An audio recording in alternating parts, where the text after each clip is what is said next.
Suku Bugis, Makassar, dan Mandar adalah 3 suku pelaut di Sulawesi. Ketiga suku ini dikenal dengan kemampuan berlayarnya yang luar biasa. Mereka mendunia, mereka menjelajahi dan meninggalkan banyak sekali sejarah dan kisah yang menjadi cerita sampai saat ini. Di antara sekian banyak peninggalan para pelaut Sulawesi ini, tersebutlah sebuah alat musik tradisional berbentuk seperti sebuah kapal.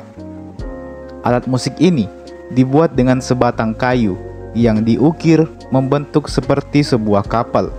Lalu dikaitkanlah beberapa senar yang sebenarnya adalah tali pancing. Dimainkan dengan cara dipetik. Alat musik ini kerap kali menjadi hiburan bagi para pelaut Sulawesi. Dan nama alat musik tersebut adalah kecapi.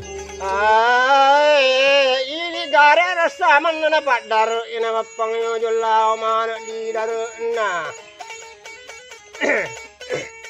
Sebelum kita memasuki pembahasan lebih lanjut, jangan lupa untuk di like dulu ini video dan di subscribe juga ini channel, supaya bisa terus memberikan informasi dan hiburan kepada kita semua. Kalau sudah, langsung saja kita masuk ke pembahasannya. Alat musik kecapi adalah alat musik petik semacam gitar yang menjadi alat musik tradisional paling populer di kalangan suku Bugis, Makassar, dan juga Mandar. Alat musik kecapi sering dijadikan sebagai pengiring tari-tarian tradisional di acara-acara adat dari ketiga suku tersebut. Lantas, bagaimana kecapi ini bisa tercipta? Siapa yang membuatnya? Dan bagaimana dia bisa membuat alat musik kecapi ini? Setidaknya ada 3 teori tentang asal-usul alat musik kecapi ini. Teori yang pertama adalah berasal dari para pelaut Bugis, Makassar, dan Mandar. Teori ini termasuk yang paling populer dan sering diceritakan oleh nenek kita dahulu. Jadi Alkisah, di zaman dulu, zaman di mana orang-orang Bugis, Makassar, maupun Mandar masih sering pergi ke lautan untuk berdagang, mencari ikan, ataupun untuk merantau. Para pelaut ini disebut juga dengan istilah pasompe. Di malam hari, di suatu kapal yang sedang berlayar di tengah lautan, seorang pasompe sedang berbaring di atas kapalnya. Dia memandang langit yang tertutupi oleh awan. Langit malam yang mendung ini membuatnya tidak bisa melihat bintang-bintang di atas langit. Dengan kata lain, dia kesulitan mengetahui arah pelayarannya, dikarenakan para pelaut di zaman itu sering menggunakan rasi bintang sebagai penunjuk arah. Dalam kegabutan tersebut, si pelaut ini mulai melamun ke sana kemari. Dia membayangkan kampung halamannya, membayangkan keluarganya, dan juga kekasihnya.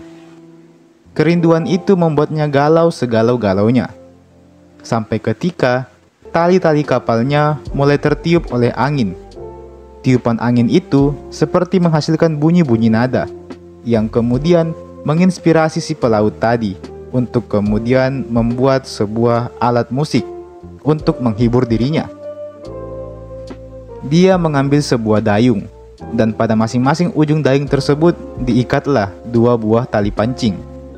Perlahan-lahan, orang itu mulai memetik tali-tali tersebut dan mulai menyanyikan bait-bait lagu untuk mengobati kebosanannya dan juga kerinduannya akan kampung halaman. Setelah dia kembali ke daratan, si pria itu mulai membuat kecapi dengan bentuk yang khas menyerupai sebuah perahu. Dan kecapi inilah yang kemudian mulai populer dikenal oleh masyarakat di zaman itu.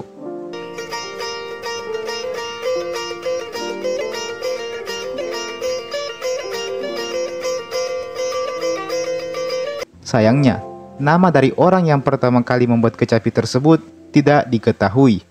Yang diketahui hanyalah cerita tadi saja. Jadi itu adalah teori yang pertama.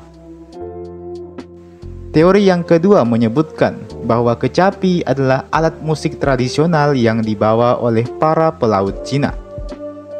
Menurut sejarahnya, alat musik ini dibawa oleh para pendatang asal Tiongkok. Sebelum disebut dengan nama kecapi, alat musik ini dikenal sebagai guzeng Guzheng atau Sheng merupakan salah satu alat musik petik Tiongkok tertua yang mengalami perkembangan ratusan tahun dalam budaya Tiongkok. Guzheng atau kecapi Cina termasuk alat musik tradisional Cina yang paling populer. Guzheng mempunyai bentuk seperti kotak yang cembung dan terbuat dari kayu sebagai suara kotak. Di atasnya terbentang 21 senar. Di tengah senar tersebut ditempatkan pengganjal yang dapat digeser untuk menaikkan atau menurunkan frekuensi nada.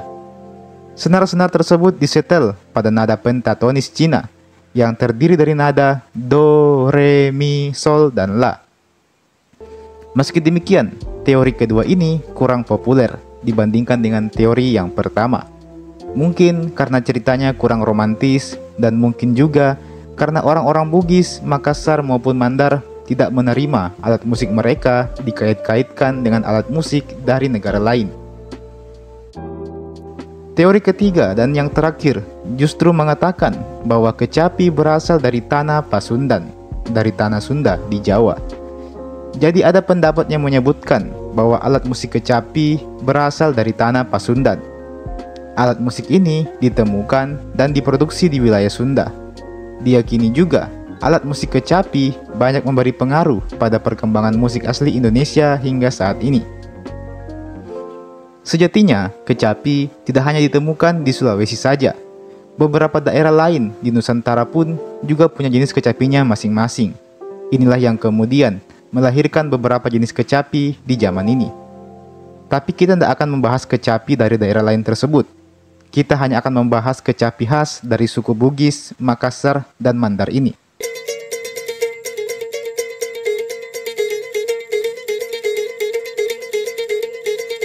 Alat musik kecapi di Sulawesi sering dimainkan sebagai hiburan, entah untuk diri sendiri maupun untuk menghibur orang lain.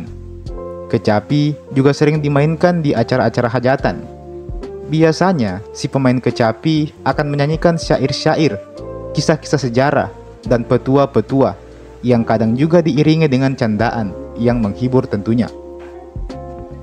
Demikianlah kecapi menjadi bagian dari kehidupan masyarakat di zaman itu, entah sebagai hiburan bersama maupun untuk mengobati rindu para pelaut terhadap kampung halaman dan kekasihnya. Kecapi asli memiliki 5 susunan nada yang disebut dengan nama pentatonik. Namun, di tahun 1965, sebuah yayasan yang bernama Institut Kesenian Sulawesi atau IKS mengubah nada kecapi dari yang awalnya hanya ada 5 menjadi 7 yang disebut dengan nada diatonis. Seiring dengan berjalannya waktu, di tahun 1990, alat musik kecapi kembali mengalami perubahan. Kecapi dibuat lebih modern oleh seorang yang bernama Bapak Karsin, seorang pegawai kantor Dinas Kebudayaan Provinsi Sulawesi Selatan. Hal ini kemudian melahirkan jenis kecapi baru yang dinamakan kecapi kitoka. Adapun tujuan dibuatnya kecapi jenis baru tersebut adalah agar kecapi ini bisa dimainkan dengan semua jenis instrumen dan juga lagu. Meskipun ada sedikit perubahan pada cara memainkannya. Di masa sekarang, kecapi masih tetap ada dan terus dilestarikan oleh orang-orang di Sulawesi.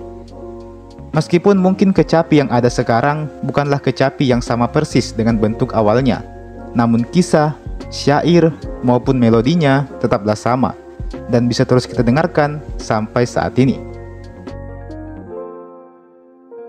Dan teman-teman, itulah tadi pembahasan mengenai kecapi, asal-usul hingga perkembangannya sampai saat ini. Kalau ada saran tambahan, tuliskan saja di kolom komentar di bawah. Jangan lupa untuk like ini video dan share ini video ke teman-teman tak yang lain. Dan jangan lupa juga untuk subscribe ini channel. Nyalakan lonceng notifikasinya supaya dapat pemberitahuan kalau ada video baru yang saya upload di channel ini. Terima kasih banyak sudah menonton dan sampai jumpa. Sampai bertemu lagi di video berikutnya.